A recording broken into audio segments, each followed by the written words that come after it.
warahmatullahi wabarakatuh. Halo semuanya, izin memperkenalkan diri, saya Aulia Alianti dari kelas manajemen 23T. Nah, di sini saya akan sedikit menjelaskan atau mereview ulang materi yang telah kita pelajari di mata kuliah aspek hukum dalam bisnis yang diampu oleh Ibu Cukwita Maharani. Nah, materi yang akan saya ulas di sini yaitu franchise atau biasa kita kenal dengan waralaba. Tentunya teman-teman tidak asing dengan kata waralaba tersebut. Nah, pengertian waralaba di sini yaitu sistem bisnis yang dimana si pemilik bisnis tersebut memberikan hak kepada pihak lain untuk memakai merek, sistem bisnis, dan prosedur operasional mereka. Nah, dengan membeli waralaba tersebut, si franchisee mendapatkan akses ke bisnis yang telah terbukti sukses, termasuk pemasaran, pelatihan, dan strategi operasional yang telah teruji. Ini juga sangat membantu untuk mengurangi risiko dan meningkatkan peluang keberhasilan bisnis kamu. Memiliki waralaba tentunya menawarkan berbagai keuntungan bagi para pengusaha, terutama bagi para pengusaha yang baru memulai bisnis. Nah, keuntungan di sini yang pertama yaitu merek terkenal. Kamu mendapatkan hak untuk menggunakan merek dan reputasi yang sudah teruji, yang sudah mapan, dan dikenal banyak orang. Ini sangat mengurangi risiko kegagalan dan membangun kepercayaan para konsumen.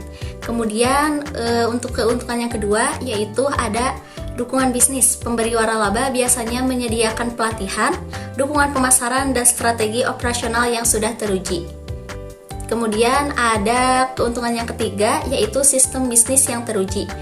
Nah, bisnis waralaba ini sudah banyak terbukti ini berhasil dan mendapatkan keuntungan dari sistem yang sudah teruji. Kemudian ada keuntungan yang keempat yaitu tingkat keberhasilannya lebih tinggi dibanding bisnis yang lain. Nah, meskipun waralaba menawarkan banyak sekali keuntungan, penting juga untuk memahami bahwa ini juga memiliki banyak resiko yang perlu dicermati loh, apalagi bagi para pengusaha yang baru memulai bisnis. Salah satunya kegagalan bisnis waralaba tersebut. Ada beberapa faktor yang menyebabkan kegagalan bisnis tersebut, misalkan kurangnya pengalaman, manajemen bisnis yang buruk, ataupun persaingan pasar yang sangat ketat. Kemudian risiko lainnya adalah ketergantungan terhadap pemilik waralaba. Nah, kamu akan terikat pada aturan atau kebijakan yang ditetapkan oleh pemilik waralaba yang dapat membatasi fleksibilitas dan kreativitas kamu dalam menjalankan bisnis tersebut. Kemudian kamu juga harus mempertimbangkan biaya-biaya yang sangat tinggi untuk membuka waralaba, termasuk biaya waralaba, biaya peralatan, dan biaya operasional lainnya. Waralaba dapat diklasifikasikan berdasarkan beberapa kriteria. Yang paling umum adalah berdasarkan jenis bisnis dan model operasinya. Nah, yang sekarang kita akan bahas terlebih dahulu yaitu berdasarkan jenis bisnis. Yang pertama ada waralaba produk. Nah, jenis bisnis waralaba ini memberikan hak kepada pemegang waralaba untuk menjualkan produk tertentu seperti makanan, minuman, pakaian, aksesoris, dan juga lainnya yang berhubungan dengan produk-produk. Kemudian yang kedua ada waralaba jasa. Nah, waralaba ini memberikan hak kepada pemegang waralaba untuk menyediakan layanan tertentu seperti jasa keuangan, jasa pendidikan, atau perawatan kesehatan. Kemudian yang ketiga ada waralaba bisnis. Nah, waralaba ini memberikan hak kepada pemegang waralaba untuk menjalankan bisnis yang lebih kompleks seperti hotel, restoran, atau toko retail yang biasa kita kenal biasanya Alfamart dan sejenisnya. Nah, sekarang kita bahas jenis waralaba yang kedua, yaitu berdasarkan model operasinya. Yang paling umum itu ada waralaba produk dan jasa. Ini menggabungkan antar penjualan produk dan menyediakan layanan jasa.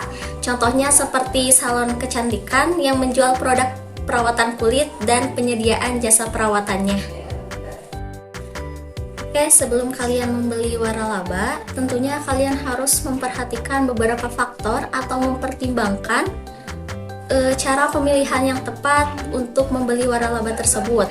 Nah, di sini ada beberapa cara atau ada beberapa faktor yang perlu kalian pertimbangkan. Yang pertama ada riset pasar. Pastikan pasar untuk produk atau layanan waralaba yang ingin kamu beli itu memiliki potensi dan permintaan yang cukup. Nah, pelajari juga tren pasar, pesaing, dan target pasar yang ingin kamu jangkau. Kemudian yang keduanya yaitu reputasi waralaba. Periksa reputasi dan kinerja waralaba yang Anda minati. Cari informasi tentang sejarah bisnis waralaba, kinerja keuangan, dan kepuasan para pemegang waralaba tersebut. Nah, kemudian ada biaya waralaba. Perhatikan biaya waralaba secara keseluruhan, termasuk biaya awal, biaya royalti, dan biaya. Nah, untuk membuka waralaba merupakan langkah yang membutuhkan pertimbangan matang dan persiapan yang menyeluruh. Ada beberapa persyaratan penting yang perlu dipenuhi sebelum kamu mengajukan permohonan waralaba tersebut. Nah, di sini ada persyaratan umum. Biasanya dimintai oleh franchisor itu meliputi yang pertama, memiliki modal yang cukup untuk investasi awal termasuk biaya waralaba, biaya operasional, dan biaya inventaris. Kemudian persyaratan umum yang kedua yaitu memiliki lokasi yang sangat strategis dan sesuai dengan persyaratan franchisor. Kemudian ada yang ketiga yaitu memiliki pengalaman bisnis yang relevan meskipun tidak selalu diharuskan. Jadi yang baru memulai tentunya diperbolehkan dan itu tidak termasuk persyaratan umumnya gitu. Kemudian ada bersedia mengikuti pelatihan dan program pengembangan yang disediakan oleh franchisor. Nah, selain persyaratan umum, franchisor juga mungkin memiliki persyaratan khusus yang terkait dengan bidang usaha waralaba yang akan kamu jalankan. Misalnya untuk waralaba makanan itu franchisor mungkin meminta kamu untuk memiliki sertifikasi keamanan pangan. Dan untuk waralaba jasa, franchisor juga mungkin meminta kamu untuk memiliki pengalaman di bidang jasa tersebut. Kemudian penting juga untuk meninjau dengan cermat semua persyaratan yang diajukan oleh franchisor sebelum kamu memutuskan untuk membuka waralaba. Pastikan kamu memahami semua kewajiban dan tanggung jawab yang terkait dengan waralaba tersebut. Konsultasikan dengan profesional di bidang hukum dan keuangan untuk membantu kamu dalam proses evaluasi dan negosiasi untuk membuka bisnis waralaba tersebut. Membuka waralaba memerlukan investasi yang signifikan dan biaya yang terlibat pun tentunya dapat bervariasi tergantung pada jenis waralaba, lokasi, dan juga ukuran usaha. Nah, dari tadi kita menyinggung mengenai tentang biaya membuka waralaba. Di sini ada beberapa kategori biaya utama yang perlu dipertimbangkan sebelum kamu membuka waralaba tersebut. Yang pertama ada biaya waralaba. Ini biasanya biaya awal yang dibayarkan kepada pemberi waralaba untuk mendapatkan hak menjalankan bisnis waralaba tersebut. Kemudian biaya yang kedua ada biaya operasional. Ini biasanya biaya operasional sehari-hari termasuk sewa gedung atau pembelian tempat, utilitas, gaji karyawan, inventaris, dan biaya pemasaran lokal lainnya. Biaya ini biasanya bervariasi tergantung pada jenis-jenis dan lokasinya, jenis bisnis dan lokasinya. Kemudian, biaya yang ketiga yaitu biaya peralatan. Jika waralaba kamu memerlukan peralatan khusus seperti mesin atau perlengkapan, kamu juga harus mempertimbangkan biaya pembeliannya ataupun sewa barang tersebut. Kemudian, biaya yang keempat yaitu biaya legal dan asuransi. Nah, ini mencakup biaya untuk pengacara, akuntan, dan asuransi bisnis seperti asuransi umum dan asuransi ketenagakerjaan. Kemudian biaya yang terakhir mungkin modal kerja. Ini adalah uang yang dibutuhkan untuk menutupi biaya operasional dari awal hingga bisnis mulai menghasilkan keuntungan. Nah, modal kerja ini dapat mencakup biaya sewa, inventaris, gaji, dan biaya marketing lainnya. Nah, selain biaya awal, kamu juga harus mempertimbangkan biaya berkelanjutannya seperti royalti, biaya iklan, dan biaya pelatihan tambahan. Nah, di Indonesia ini banyak sekali waralaba yang sukses dan berkembang dengan pesat, mulai dari makanan dan minuman hingga layanan jasa.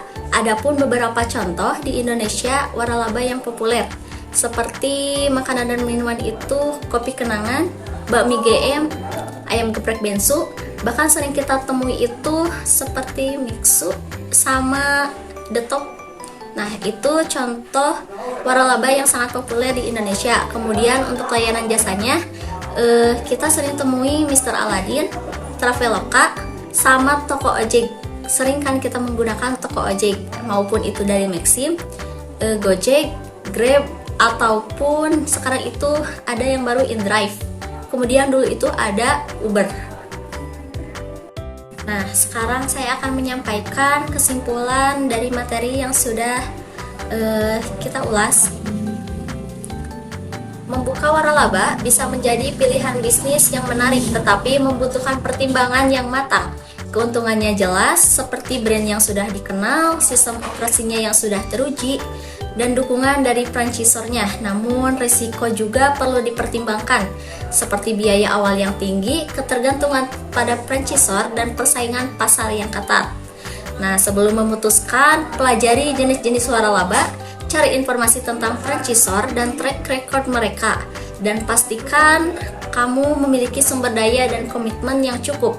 Pilih waralaba yang sesuai dengan passion dan kemampuan kamu, dan jangan lupa untuk mempelajari hukum dan peraturan terkait waralaba di Indonesia.